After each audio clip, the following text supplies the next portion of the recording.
My name is Jamie, and I work on a project called To Write Love on Her Arms. This is cool. I met a girl named Renee, and I met her 2 years ago, and when I met her, she was 19 years old, and her life was in a really difficult place.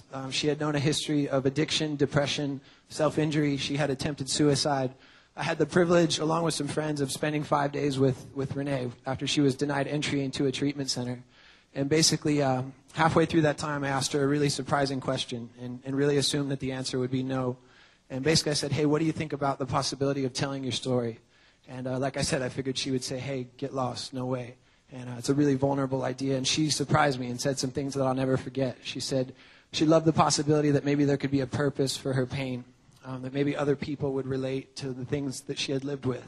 Maybe other people would even find hope in her story. And so basically after that time, after 5 days, she entered a treatment center in Orlando, and I sat down and wrote this story. And it wasn't very long. It was a couple pages long, and kept coming back to this title that was a bit awkward. It was way too long to be a title.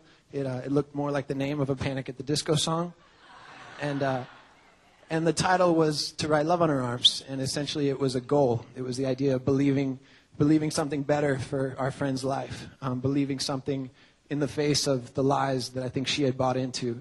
And so To Write Love on Her Arms was the name of this story. And then we realized that Renee's treatment was going to cost money, and that the money had to come from somewhere.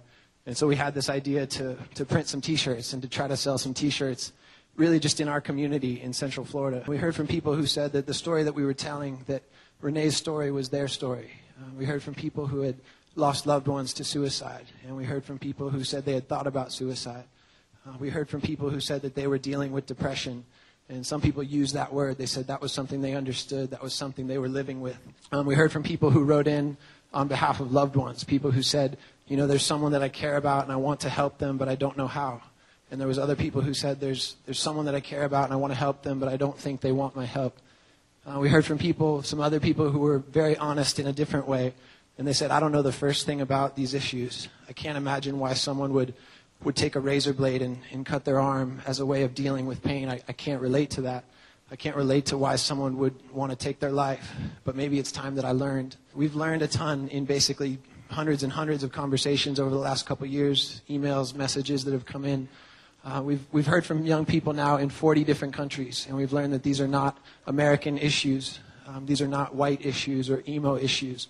These are issues that affect people. These are issues of humanity.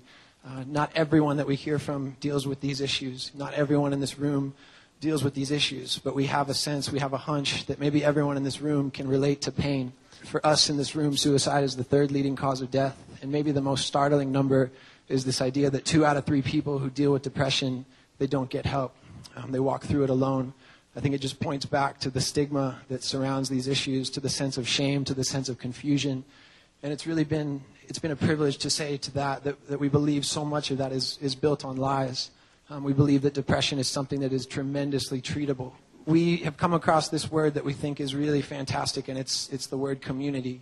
And we think it's the idea that people were not meant to do life alone. That you and me as human beings, that we actually need other people. That we need other people to walk alongside and play parts in our story. That maybe you need the person who's standing next to you. Everything that we're doing has grown out of a story, something really simple, something really humble, an attempt to help one person and really tell someone's story. Maybe the most fascinating possibility is just this idea that maybe we're more loved than we'll ever know. Maybe we're part of a bigger story, that we're part of a redemption story and a love story. And would you guys agree?